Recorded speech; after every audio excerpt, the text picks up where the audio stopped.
Olá, eu sou Maria Dirce Ribeiro Gontijo, meu apelido é Didi, sou professora de História da Rede Pública de Minas Gerais.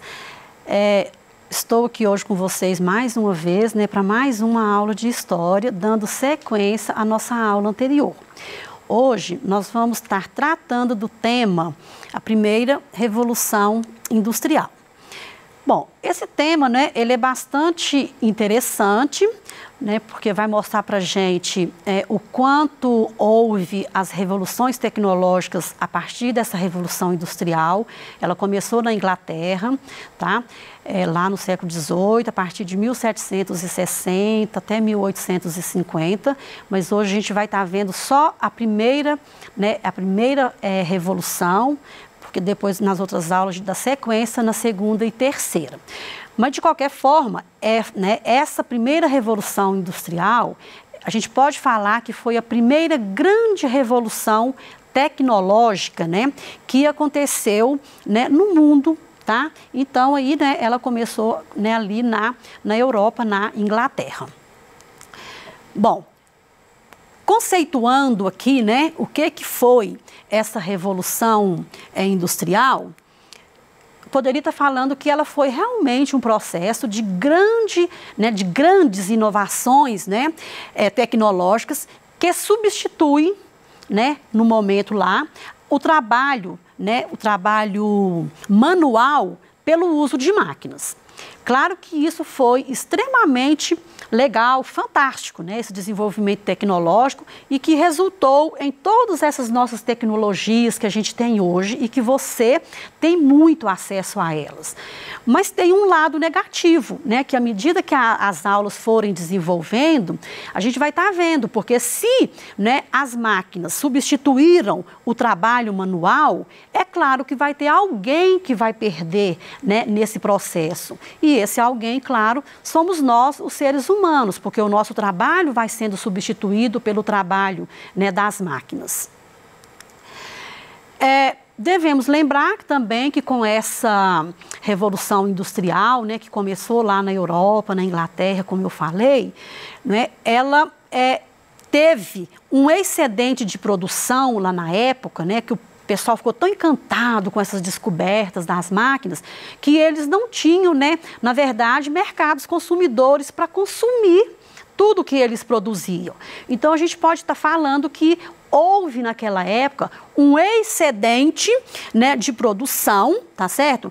Que jamais, até então, foi alcançado na nossa humanidade, tá? Porque, na verdade, não tinha tanta população para consumir tudo que eles produziam. Ou se tinha, as pessoas não tinham as condições econômicas e financeiras para estar comprando o que era lançado no mercado na época dessa Revolução Industrial. Aqui tem uma imagem do início da mecanização da agricultura lá na Inglaterra. É muito interessante porque a gente vê, de um lado tem ainda trabalho ali com animais, carregando produtos, que a gente chama isso de tração animal, mas ao mesmo tempo eles estão ao lado de máquinas, já fazendo o trabalho mecanizado no campo, tá? E isso é muito interessante, porque numa viagem minha, no exterior, eu tive a condição de estar indo no Museu de História Natural, lá em Nova York. É muito interessante você fazer a comparação, assim, do Brasil com a Inglaterra. Nós aqui no Brasil só fomos vivenciar essa mecanização já lá no século, lá depois da proclamação da República, não é isso? E 1900 e pouco lá que a gente vai começar a ter isso daí, porque até então, aqui no Brasil usava-se o arado manual, que nós vamos estar vendo umas imagens aqui para frente muito bacana, e eu falo para vocês que eu, como uma cidadã, que nasceu numa roça, eu ajudei muito meu pai a trabalhar, inclusive nessa questão de capina, de aragem, de arado, lá na roça, no pequeno pedacinho de terra lá que meu pai tinha. Então, isso é muito interessante que a gente consegue fazer, essa comparação e contando para vocês que eu vivenciei isso na minha vida, que o Brasil ele é atrasado com relação à mecanização do campo, né, em mais de 100 anos, né, no meu entendimento. Bom, essa Revolução Industrial também, ela vem, né, para consolidar o capitalismo, que é o modo de produção que é baseado em quê? Nas relações trabalhistas assalariadas, né, e na produção de bens, objetivando sempre o lucro, não é isso?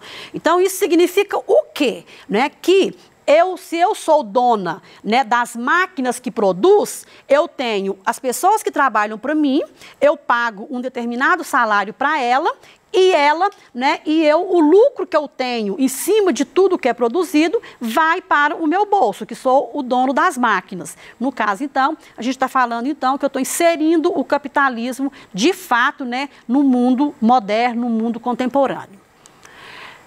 A economia, então, europeia, com a Revolução Industrial, ela sofre grandes alterações, né, em vários sentidos, inclusive num deles são as relações de consumo, né, que as pessoas passam a ter na época. E aí aqui tem uma imagem, né, de uma fábrica na Inglaterra, já toda mecanizada, e a primeira industrialização lá no caso, que foi de máquinas pesadas, foi a indústria têxtil, tá? Nós vamos falar um pouquinho mais aqui para frente. Bom, as fases de transição, então, do artesanato para a maquinofatura. Tem aqui um organograma, né, que explica perfeitamente como que isso ocorreu. No início, né, nós tínhamos tudo que era feito, produzido pelo ser humano, começou-se artesanalmente. Isso significa o quê? Que tudo, né, a gente tinha pouca divisão de trabalho. Normalmente eu começava a fazer um produto, eu ia do início ao fim, né, com ele, né, eu via o início e o fim de como que esse produto ia ficar. E claro que tudo era feito manualmente, não existia o uso de máquina, ou seja, não tinha máquina nenhuma, né, em volta desse artesanato, a não ser as máquinas que eu mesmo fabricava, aquele objeto que me ajudava, né, a manusear aquele determinado objeto que eu estava produzindo. Quando eu passei, então, do artesanato para a maquinofatura, né, a própria palavra já me remete a isso, maquinofatura, que vem de máquina, tá certo? Eu já começo, então, a ter o quê? Uma divisão de trabalho na minha linha de produção. Isso é bom ou ruim? Não sei, né? Mas, de certa forma, eu entendo que é interessante, mas só que aí uma coisa vai levando a outra, que, no caso, o artesanato, ele vai perdendo o quê? O seu espaço. Porque a coisa que é produzida artesanalmente por uma pessoa só, ela leva um tempo maior para ser produzida, mesmo que ela seja mais caprichada, mas ela vai ter, talvez, um preço maior de custo, né? E que as pessoas vão deixando de comprar aquele artesanato para estar comprando uma coisa que já era feita, né, com as máquinas, que ele teria um preço mais acessível. Dentro dessa manufatura, né, além da divisão do trabalho, dessa linha de produção, eu tinha o quê? O uso de ferramentas individuais. Então, se eu queria produzir, né, uma camisa, eu era uma costureira, eu teria que ter a minha máquina, eu cortava o tecido, ou muito provavelmente eu poderia ter uma pessoa que me ajudava nesse intermédio aí de estar, né, cortando o tecido para mim, mas eu ia costurar, eu ia chegar no final desse processo, mas eu era a dona da máquina. Ainda não tinha aquela produção, né, de um espaço onde tinham as máquinas e várias pessoas trabalhavam nelas. Isso só aconteceu quando eu fiz a transição da manufatura para a maquinofatura. Aí sim, quando vem essa maquinofatura, eu vou ter a divisão de trabalho por fase. Aí é que a coisa começa, né, a ficar um tanto quanto diferente. Por quê? Porque eu vou ter o uso de várias máquinas, né, com a descoberta de várias máquinas, que elas vão ter várias fontes de energia, e isso então vai o quê, gente? Vai desvalorizar o trabalho dessas pessoas que trabalhavam artesanalmente e vai também desvalorizar o trabalho dessas pessoas da manufatura. Por quê? Porque lá na manufatura, se eu tinha minha ferramenta individual, eu agora já tenho, né, um trabalho que são várias pessoas envolvidas no mesma confecção de um determinado objeto ou de uma determinada vestimenta, tá certo? O meu trabalho, eu não vou precisar mais de tantas pessoas para estar fazendo esse tipo de trabalho. Aí o que vai acontecer? Esse meu trabalho, ele vai ser desvalorizado, tá certo? Porque várias pessoas que precisavam para trabalhar na manufatura, eu agora, como eu tenho a máquina, uma pessoa, duas pessoas, né, fazem o trabalho de várias. E isso leva, então, gente, a uma desvalorização do salário das pessoas lá na Europa, tá? Lá na Inglaterra, principalmente, né? Tem exemplo, né, que no início do processo, vamos supor que uma pessoa ganhasse 70 xelins, né, por mês. Daí 5 anos, essa pessoa estava ganhando 20 xelins. Por quê? Porque cada dia que as máquinas, né, eram desenvolvidas, mais o trabalho desses trabalhadores assalariados eram, né, desvalorizados.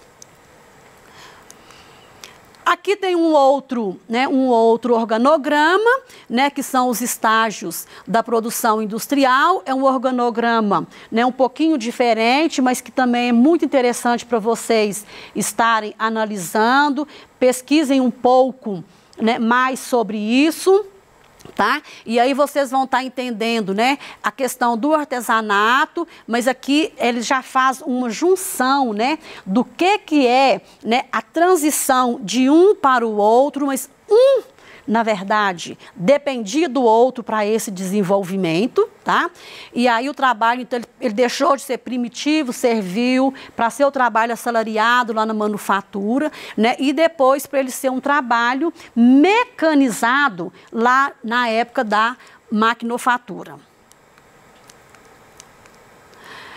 Bom, quais que são os fatores fundamentais, então, né, para a transformação dessa produção lá na Inglaterra durante essa primeira revolução industrial? Dentro dos fatores técnicos, nós vamos colocar que teve, né, o descobrimento das máquinas modernas. Eu cito aqui como exemplo, né, as máquinas lá da indústria têxtil, que foi a primeira indústria, né, que eles desenvolveram lá dentro, que é a questão das vestimentas, das roupas. Isso por quê? Porque eles tinham muita matéria-prima lá para estar fazendo isso. Começou-se a usar, né, o vapor como fonte de energia, mas não só o vapor, tá? Aí, para fazer esse vapor, né, eles precisavam do carvão, mas a Inglaterra tinha carvão em abundância. Eles começaram a usar o ferro, eles começaram a usar a água, eles começaram a usar o vento, né, que aí fazia os cataventos, que a gente chama hoje de energia eólica, tá? Então, tudo isso, né, que a gente tem hoje muito desenvolvido, eles começaram esse desenvolvimento lá dentro da Inglaterra na Revolução Industrial. As matérias-primas também, a Inglaterra foi muito favorecida, porque ela tinha lá, né, muita terra que era cultivável o algodão, tá? Eles tinham muitas ovelhas que davam a lã. Aí, com isso, então, eles tinham, né, a matéria-prima que favorecia todo o desenvolvimento realmente dessas tecnologias e dessas máquinas. Eles, então, substituíram, né, as antigas oficinas que eram chamadas quando o trabalho era, né, de manufatura e de artesanato para as fábricas, e aí que começam muitos problemas sociais que a gente vai estar vendo na outra aula da segunda e terceira revolução industrial, né, a questão social que foi gerado por essa primeira revolução. Tá? E aqui eu trouxe, né, uma imagem de uma energia a vapor, onde a gente vê ali embaixo, né, a madeira, né, que eu até esqueci de falar, mas é o carvão, né, e ele vai então produzir calor e a gente vai estar produzindo, né, através da água aqui, energia a vapor, tá? Bom, ainda dentro dos fatores fundamentais, né, uma coisa que favoreceu a Inglaterra também foi a questão da expansão marítima, né, porque como Portugal e Espanha, né, vieram para a América, eles então difundiram, né, eles aumentaram, ampliaram, né, o mercado consumidor das matérias, né, dos produtos que eram industrializados lá na Inglaterra. E com isso, então, se isso foi ampliado, os consumidores, né, aqui tinha os consumidores, e isso foi o quê? Acumulando capitais. A economia mercantilista, né, que também foi, né, você viu isso lá no 7º ano, né, que era onde eu juntava, né, o Estado era medido pelo tanto de metais preciosos que ele tinha. Aí, na verdade, então, a economia mercantilista, o Estado também ajudou e favoreceu esse desenvolvimento lá da indústria na Inglaterra. A disponibilidade de capitais, porque a burguesia enriquecida, né, que saiu lá dos Estados Nacionais, essa burguesia, a função dela realmente era enriquecer e juntar dinheiro, e eles conseguiram fazer isso através, né, do comércio. E eles, então, investiram nessas grandes indústrias lá na Inglaterra. E as revoluções liberais, lá, né, de dentro da própria Inglaterra, a Revolução de 1688, a Revolução Gloriosa e a Guerra Civil, que também favoreceu porque, né, a burguesia teve lugar nesse governo lá da época. E o desenvolvimento científico, que foi o uso da razão para estar desenvolvendo, né, toda essa tecnologia sem ter, né, que explicar a questão da fé para a igreja, que nesse momento separou-se do Estado. Ali tem uma imagem de uma locomotiva a vapor. O pioneirismo inglês, né, ele foi por causa do acúmulo de capital, que eu já citei para vocês, com a questão da burguesia enriquecida através do comércio. Eles tinham disponibilidade de mão de obra, tá? Muita gente, de matéria-prima e de fontes de energia, tá? A Revolução Gloriosa e burguesia no poder, eu acabei de falar. E aí teve uma situação interessante, que foi dos cercamentos. Esses cercamentos eram, né, pedaços de terra onde, né, as pessoas moravam. E a partir, então, da Revolução Industrial, eles destituíram essas famílias, né, que moravam nesses cercamentos e deram essas terras para a burguesia. Essa burguesia, então, como ela tinha dinheiro, ela fez plantações ali de algodão, que era a matéria-prima que eles precisavam, e aí, então, deu um impulso, né, para essa revolução industrial. Nós tivemos, então, o início com a indústria têxtil, que eu já falei, várias máquinas, né, foram descobertas, mas principalmente as máquinas a vapor, usando vários tipos de energia, mas principalmente a metalurgia, o carvão e etc. Ali tem uma imagem, né, de um tiar de tecelagem. Aqui tem uma máquina a vapor, né, uma máquina do campo, né, de colheita. Dentro das inovações tecnológicas, eu já coloquei, né, foi descoberta locomotivo, navio a vapor, no setor de comunicações, o telégrafo, o código Morse, o telefone. Na roça, né, na agropecuária, desenvolveu fortemente a debuladeira, o arado. Aí eu trouxe as imagens aqui de uma comparação, quando o arado era, né, por tração animal, e do lado, né, o arado já, né, de mecanizado, tá? Em cima, um barco a vapor, e aqui, né, o código Morse ali, né, bastante o telefone, já também que foi descoberto lá na Inglaterra nessa época. Bom, praticando o que a gente acabou de ver aqui, né, mas a gente vai dar sequência nesse conteúdo na nossa próxima aula, tá? Eu trouxe para vocês aqui pensarem. A produção artesanal, né, que você coloca sapato, roupa, que a gente vê tudo isso hoje, telefone celular, né, quase tudo que usamos é fabricado feito dentro de uma fábrica, não é isso? Então, eu quero que você registre no seu caderno, né, para responder, você responda e depois leve para o seu professor, né, para vocês discutirem lá, você, seus colegas, seu professor, né, e aí para vocês discutirem como que as pessoas viviam antes do surgimento das fábricas, como que era isso, e como que eram produzidos os bens e objetos de que a gente necessitava, tá bom?